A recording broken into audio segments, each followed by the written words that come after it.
इस दुनिया का एक दस्तूर रहा है दोस्तों, जब तक व्यक्ति संघर्षों में लिप्त रहता है, जद्दोजहद करता है, तब तक उसकी कहानी कोई न सुनना चाहता है और ना ही वो खुद किसी से बताना चाहता है।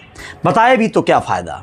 जब वो किसी से अपनी कहानियाँ, अपनी दास्तानें बताना चाहता है तो लोग जो है उस पर तरस खाते हैं या फिर उससे नफ़रत करने लगते हैं, उससे दूर हो जाना चाहते हैं, उसे अपनी नज़रों से ओझल कर देना चाहते हैं। नमस्ते, मैं अजय साहनी स्टार हूँ और आज मैं आप लोगों को एक ऐसे शख्स की कहानी बताने जा रहा हूँ जो एक समय में फिल्मों का सिरमौर बना, खासकर भोजपुरी सिनेमा का, और साउथ सिनेमा इंडस्ट्री में भी उसकी खूब पकड़ और पहुँच है, उसकी लोकप्रियता है, खासकर मेकर्स के बीच में।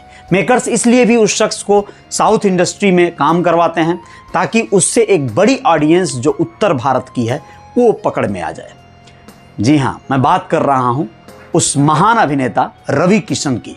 रवि किशन शुक्ल के नाम से अब विख्यात इसलिए भी हैं क्योंकि वो उत्तर प्रदेश के बहुचर्चित एक लोकसभा सीट गोरखपुर से सांसद जो हैं।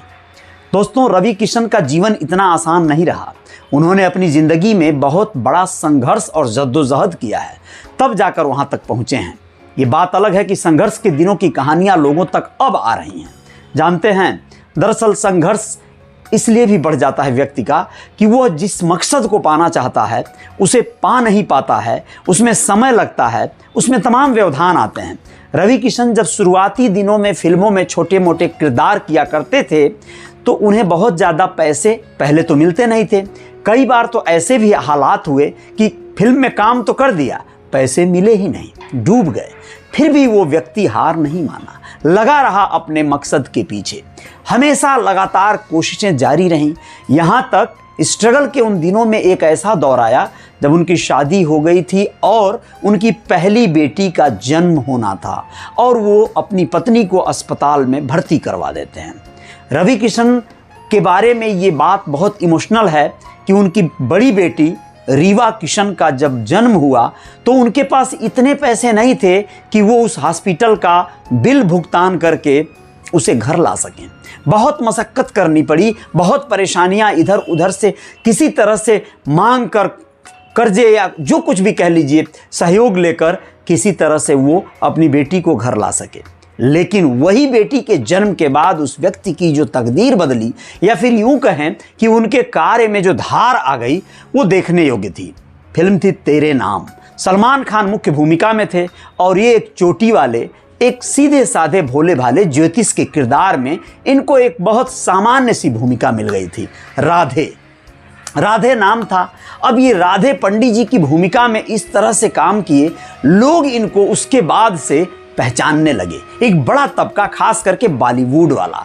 अब वहीं से सिलसिलेवार जो सफ़र शुरू हुआ, उसके ठीक बाद एक दौर आया भोजपुरी सिनेमा का एकदम उदय होने वाला। उसके पहले भोजपुरी के जो बहुत विख्यात फिल्में हुआ करती थी, जो घर घर में VHS और VCP पे चला करती थी, वो दौर खत्म हो गया था और उसके बाद भोजपुरी कुछ दिनों के लिए बिल्कुल गुमनामी के अंधेरे में चली गई थी।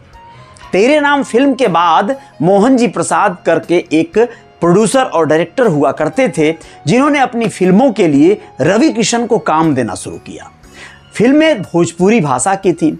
उसमें बहुत सारी ऐसी फिल्में थी जो भोजपुरी ऑडियंस ऐसी कहानियों का, पारिवारिक कहानियों का इंतजार सा कर रहा था और उसे एक नया किरदार मिल गया रवि किशन के रूप में। भोजपुरी सिनेमा में देखते ही देखते रवि किशन छा गए और तभी मनोज तिवारी का एंट्री हुआ भोजपुरी सिनेमा में ससुरा बड़ा पैसा वाला फिल्म के साथ। दोस्तों, आप लोगों को बता दें कि ये फिल्म का एक और दौर रहा जब भोजपुरी फिल्मों की बाढ़ सी आ गई और उस बाढ़ में अस गंगा नहाए रवि किशन, अस गंगा नहाए कि उनके जीवन में खुशियां भर भर के आईं। वो जो मैं बार बार कहता हूं कि जब खुशियां आएंगी, सफलता आपको छुएगी तो चारों तरफ से सफल होना शुरू हो जाएंगे आप। यही हुआ। एक जमाना था, कभी किसी दौर में रवि किशन जहां मुंबई के खोली में 10-12 लोगों के बीच में समय बिताए थे, वहीं अब आज के तारीख में गोरेगांव के एक पॉश सोसाइटी में उनका ऐसा फ्लैट है जो 12 कमरों का लग्जरियस फ्लैट है दोस्तों।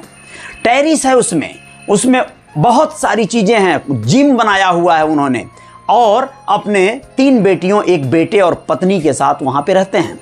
बात प्रॉपर्टी की आई तो सिर्फ इतनी सी बात नहीं है, वो तो जो है सो है ही। आलीशान घर में रहने वाले रवि किशन जब सांसद बन गए गोरखपुर के, तो उसके बाद उन्होंने गोरखपुर में भी एक बहुत शानदार बंगला खरीद रखा है, गोरखपुर के पॉश इलाके तारामंडल परिक्षेत्र में, नौका विहार के ठीक सामने। दोस्तों, आप लोगों को बताएं कि ये सब अचीवमेंट बताने के पीछे का कारण ये है कि कोई व्यक्ति, कोई भी शख्स अपने जीवन में जद्दोजहद करता है तो उस जद्दोजहद के बाद कभी ऐसा भी वक्त आ सकता है कि जब वो अपने जीवन के चरम खुशियों को हासिल कर ले, सफलताओं के शिखर को छू ले, लेकिन उसके लिए उसे अनवरत संघर्ष करना पड़ता है, लगातार लगे रहना पड़ता है अपने मिशन में, अपने कार्य में।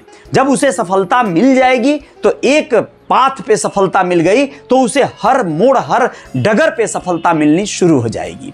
रवि किशन के साथ कुछ ऐसा ही हुआ। इन दिनों वो अभी भी वर्तमान में लगातार दूसरी बार गोरखपुर सदर के सांसद हैं और वहां पे जनता के बीच में काफी लोकप्रिय हैं। फिल्मों का दौर जो चल रहा है, भोजपुरी का, नए कलाकारों का पदार्पण हो गया है, तो इनको उतनी फिल्में ज्यादा करने की आवश्यकता भी नहीं पड़ रही है और समय भी नहीं है। फिर भी साउथ इंडस्ट्री में कई बार कई एक बड़े अच्छे किरदार में नजर आ जाते हैं।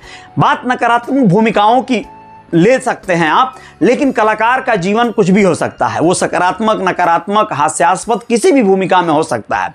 रवि किशन एक उम्दा किस्म के कलाकार रहे हैं। भोजपुरी सिनेमा में तो उनकी तुलना बिग बी यानी कि अमिताभ बच्चन से भी की जाती है। जिस तरह से अमिताभ बच्चन साहब का बॉलीवुड में कदकाठी है, वैसे ही भोजीवुड में रवि किशन का है। रवि किशन को अच्छा खासा अवार्ड शो आदि में भी उनको बुलाया जाता है, मुख्य भूमिका और मेहमान के रूप में। बहुत सारे ऐसे रियलिटी शो में जज के रूप में भी उनको रखा जाता है और लगातार व्यस्तता बनी रहती है। आप लोग रवि किशन के इस संघर्षों के बारे में अगर जानते हैं, कमेंट बॉक्स में आप भी कुछ लिखिएगा और बाकी सफलताएं, असफलताओं की तमाम दास्तानों के साथ रियल रिपोर्टर न्यूज स्टार पे और रियल रिपोर्टर न्यूज वाले पेज पे मैं आता रहूंगा। रियल रिपोर्टर न्यूज इंस्टाग्राम पे भी आप हमें देख सकते हैं। जय जयकार तो जारी रहेगी, आएंगे कुछ और खबरों के साथ। गुड मॉर्निंग, नमस्ते।